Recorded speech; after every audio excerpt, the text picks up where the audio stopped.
அனைத்து நண்பர்களுக்கும் வணக்கம். உங்கள் ஆஸ்ட்ரோ பழனிசுவாமிகள் பேசுகிறேன். இந்த காணொளியில கன்னி ராசிக்கு 2025 ஆகஸ்ட் மாதம் எப்படி இருக்கும் என்பதை பற்றி பொது பலனாக பார்க்கலாம். இந்த கன்னி ராசியை பொறுத்தவரையிலும் பெரும்பாலானோருக்கு தனிமை தான் ஒரு பெரிய பிரச்சனையே.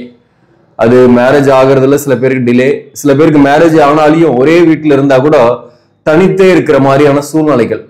இப்ப கண்டகச்சனி நடந்துட்டு இருக்குது. 7ஆம் இடத்துல சனி இருந்து வக்கரமாயிருக்கு. இந்த வக்கரத்துக்கான பலன்களை நம்ம ஏற்கனவே போட்டிருக்கிறோம். இந்த வக்கரமானதுனால பெரிய பாதிப்பு வராது.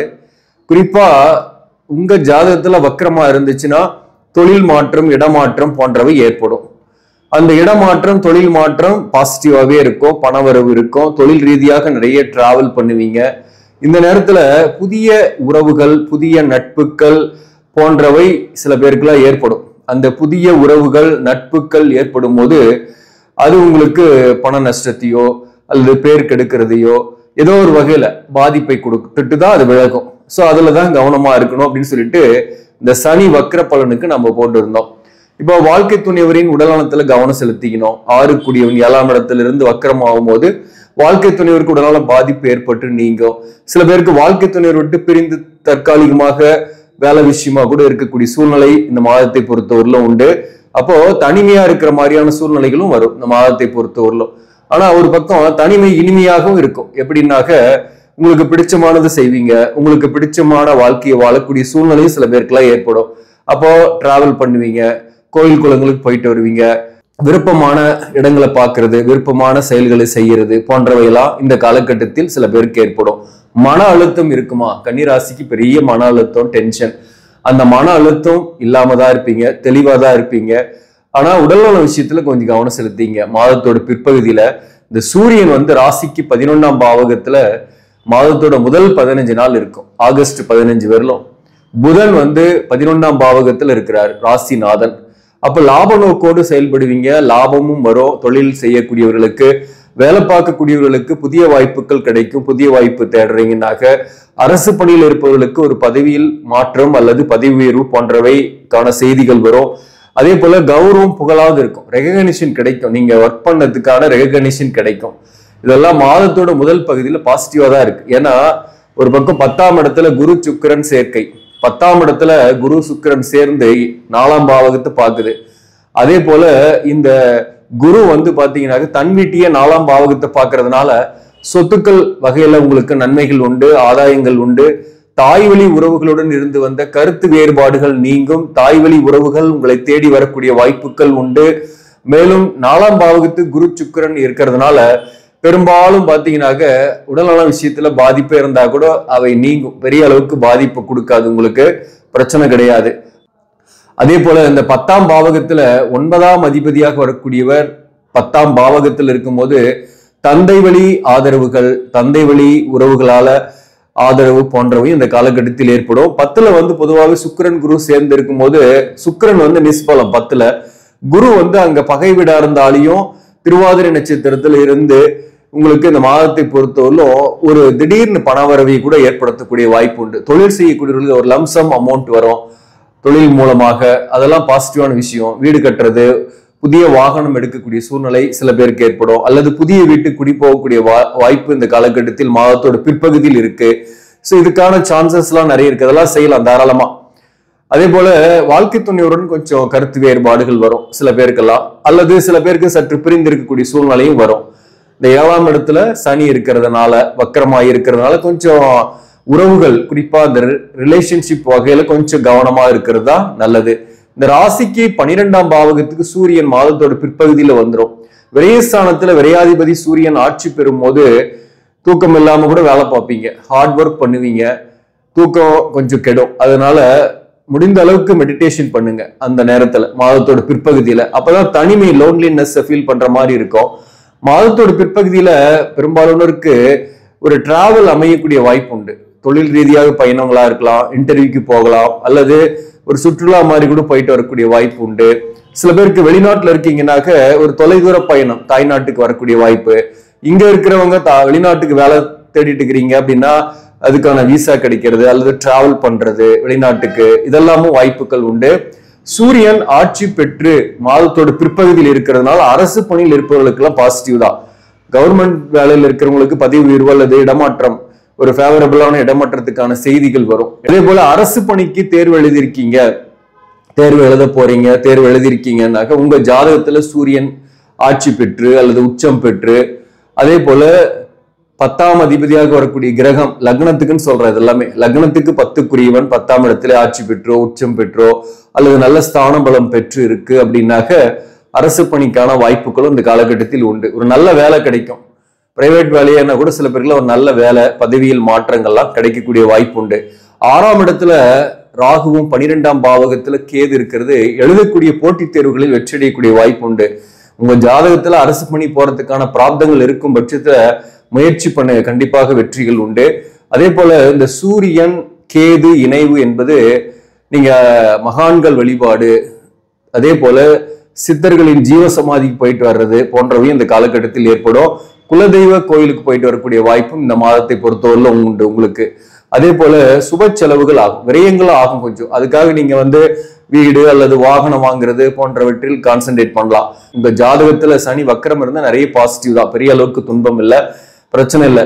அப்படி இல்லாதவங்க மட்டும் இந்த சொத்துக்கள் வாங்குறது விற்கிறது இதெல்லாம் கொஞ்சம் போஸ்ட்போன் பண்ணி வைங்க, ஒரு 3 மாசம், அதுக்கப்புறம் வாங்கிக்கலாம், பிரச்சனை கிடையாது. இந்த மாதத்தை பொறுத்தவரை செவ்வாய் ராசியில் இருக்கு. ராசியில செவ்வாய் 7ஆம் இடத்துல சனி, இந்த சனி செவ்வாய் சமசப்தமா பார்வை இருக்கிறதுனால ஒரு சடன் கோபங்கள்லாம் வரும். 12ல சூரியன் ஆட்சி பெறாரு, மாதத்தோட பிற்பகுதியில திடீர்னு கோபம் வரும், வார்த்தைகளை விட்டுருவீங்க. அதே போல தேவையில்லாத வாக்குவாதங்கள் ஏற்படக்கூடிய வாய்ப்பு உண்டு குடும்ப வாழ்க்கையில அல்லது உறவுகளோட. அதனால கொஞ்சம் கவனமா இருங்க. குறிப்பா மேலதிகாரிங்க கிட்ட வாக்குவாதம் செய்யாம இருக்கணும், சக பணியாளர்கிட்டையும் வாக்குவாதங்கள் செய்யாம இருக்கணும். 8க்குரியவன் ராசிலேயே இருந்து சனி பார்வையில் இருக்கிறதுனால நிறைய சுறுசுறுப்பாக செயல்படுவீங்க, ஃபோர்ஸ்ஃபுல்லா இருப்பீங்க, எளிதில் உணர்ச்சி வசப்படக்கூடிய சூழ்நிலை இந்த காலகட்டத்தில் இருக்கும். அதை மட்டும் கொஞ்சம் அமைதியா அவாய்ட் பண்ணீங்கன்னாக்க நன்மைகளே ஏற்படும், ஒன்றும் பிரச்சனை கிடையாது. செவ்வாய் ராசியில இருக்கிறதுனால பொதுவாகவே 8க்குரியவன் 3ஆம் அதிபதி, நிறைய எஃபோர்ட் போடுவீங்க, முயற்சிகள்லாம் செய்வீங்க, அதனால நல்லதுதான். ஆனா இந்த சனியோட பார்வையில் இருக்கிறதுனால வண்டி வாகனங்கள்ல போகும்போது கவனமா இருங்க. அதே போல நீர்நிலைகள் பக்கம் போகும்போதும் கவனமா இருங்க, அது ரொம்ப ரொம்ப முக்கியமானது. மேலும் ஆல்ரெடி கணவன் மனைவி பிரிஞ்சு இருக்கிறோம், கருத்து வேறுபாடோடு பிரிஞ்சு இருக்கிறோம், நாங்க சேருவோமானா இந்த காலகட்டத்தில் சேரத்துக்கான வாய்ப்பு இல்லை. ஆனாலும் ஒரு திடமான முடிவுகள் எடுத்திருப்பீங்க, ஒரு திடமான சிந்தனையோடு இருப்பீங்க, என் வாழ்க்கை இப்படிதான்ட்டு. அப்போ தனிமையா இருந்தா கூட அதுலயும் ஒரு இனிமை இருக்கதா செய்யும். அதே போல இந்த காலகட்டத்தை பொறுத்தவரை படிக்கக்கூடிய மாணவர்களுக்கு, ஆரம்ப கல்வி படிக்கக்கூடிய மாணவர்களுக்கு உடலான விஷயத்துல மட்டும் கொஞ்சம் கவனம் செலுத்திங்க. உயர்கல்வி படிக்கக்கூடிய மாணவர்கள் சிறப்பாகவே படிப்பாங்க. உயர்கல்விக்காக ஒரு நல்ல இன்ஸ்டிடியூஷன் தேடக்கூடியவர்களுக்கு அந்த வாய்ப்பு கண்டிப்பாக உண்டு. அதே போல விரும்பிய கோர்ஸ் கிடைக்குமானா அதுக்கான சான்சஸ் இருக்கு. மேலும் பாத்தீங்கன்னாக்க அது வெளிநாடு வெளியூர்ல போய் படிக்கக்கூடிய வாய்ப்பும் வரும். பெண்களாக இருக்கீங்க அப்படின்னாக்க இந்த மாதத்தை பொறுத்தவரையிலும் வாழ்க்கை துணைவர் பற்றிய கவலையும் பிள்ளைகள் பற்றிய கவலைகளும் இருக்கும். ஆனாலும் தனித்துவமா செயல்பட்டு வாழ்க்கையில முன்னேற்றத்தை பத்தி யோசிப்பீங்க, அது உங்களுக்கு வெற்றியை கொடுக்கும். 10ஆம் இடத்துல இந்த குரு சுக்கிரன் சேர்க்கை, சுக்கிரன் நேரத்துல ஆகஸ்ட் 22ஆம் தேதி வரலும் இருக்கும். அது ஒரு பாசிட்டிவான விஷயம் தான். வேலை மாற்றம், இடமாற்றம் உங்களுக்கு பதவியில் மாற்றத்தை கொடுக்கும், ஒரு முன்னேற்றத்தை தான் கொடுக்கும். அப்படி வந்தாக எடுத்துக்கலாமான்னா தாராளமா எடுத்துக்கலாம். அல்லது இருக்கிற இடத்துல கொஞ்சம் நெருக்கடியா இருக்கு, பிரச்சனையா இருக்கு, என் ஜாதகத்துல சனி வக்கரம் ஆகல அப்படின்னா கொஞ்சம் பொறுமையா இருங்க, இருக்கிற இடத்துல கான்சென்ட்ரேட் போட்டு ஒர்க் பண்ணுங்க, அதுதான் நல்லது. மேலும் இந்த மாதத்தை பொறுத்தவரையிலும் எந்தெந்த தொழிலெல்லாம் சிறப்பாக இருக்கும் அப்படின்னாக்க, குறிப்பா பாத்தீங்கன்னாக்க கம்ப்யூட்டர், ஐடி, ஸ்டேஷனரி, ஆசிரியர் பணி, வக்கீல், அக்கவுண்ட்ஸ், ஆடிட்டிங் போன்ற துறைகளில் இருப்பவர்கள், மருத்துவம் சார்ந்த துறைகளில் இருப்பவர்களுக்கு இந்த மாதம் சிறப்பான மாதம் தான். வருமானங்கள்லாம் நல்லாவே இருக்கும். ஈவன் வாக்கால் பிழைக்கக்கூடிய தொழில், அத்தனை தொழிலும், புரோகிதம் பண்றவங்க, சேல்ஸ் அண்ட் மார்க்கெட்டிங், எல்லா தொழிலுமே வருமானம் எல்லாம் வரும், பிரச்சனை கிடையாது இந்த மாதத்தை பொறுத்தவரையிலும். ஆனா செலவுகளும் அதிகமாக இருக்கும். புதிய கடன் வாங்கக்கூடிய வாய்ப்பு இந்த காலகட்டத்தில் உண்டு.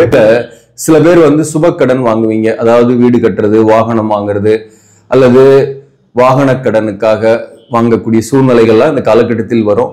6ஆம் பாவகத்துல ராகு இருந்து கடனையும் வாங்க வைப்பாரு. ஆல்ரெடி இருக்கக்கூடிய கடனை கொஞ்சம் ரீபேமெண்ட் பண்ணீங்கன்னா கடனுடைய அழுத்தம் இல்லாம இருப்பீங்க. பொதுவாகவே இந்த மாதத்தை பொறுத்தவரை அந்த ஊக வாணிகங்கள், அதாவது பங்கு சந்தையில் ஈடுபடுறதெல்லாம் தவிர்க்கிறது நல்லது. அதிர்ஷ்டம் கை கொடுக்காது. ஹார்ட் ஒர்க் பண்றீங்கன்னா அதுக்கான பெனிஃபிட்ஸ் கண்டிப்பா உங்களை தேடி வரும். இந்த கன்னி ராசியில பாத்தீங்கன்னாக்க உத்திரம் நட்சத்திரம் இருக்கு. உத்திரம் நட்சத்திரத்தில் பிறந்தவர்களுக்கு மன அழுத்தம் இல்லை, ஒரு திடகாத்திரமான மனநிலையோட தான் இருப்பீங்க. பண வரவு நல்லாவே இருக்கும். திருமண வாழ்க்கையில மட்டும் கொஞ்சம் மிஸ் அண்டர்ஸ்டாண்டிங்லாம் வரும். விட்டு கொடுத்து போறதுதான் உங்களுக்கு இந்த காலகட்டத்தில் நல்லது.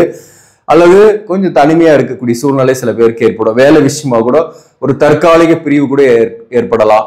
அதை அக்செப்ட் பண்ணிக்கிட்டு போறதுனால ஒன்றும் பிரச்சனையே கிடையாது. அது மாற்றங்கள் வரும். அதனால இந்த ஒரு 3 மாசத்துக்கு அந்த மாதிரி இருக்கும், இந்த சனி வக்கரமானதுனால.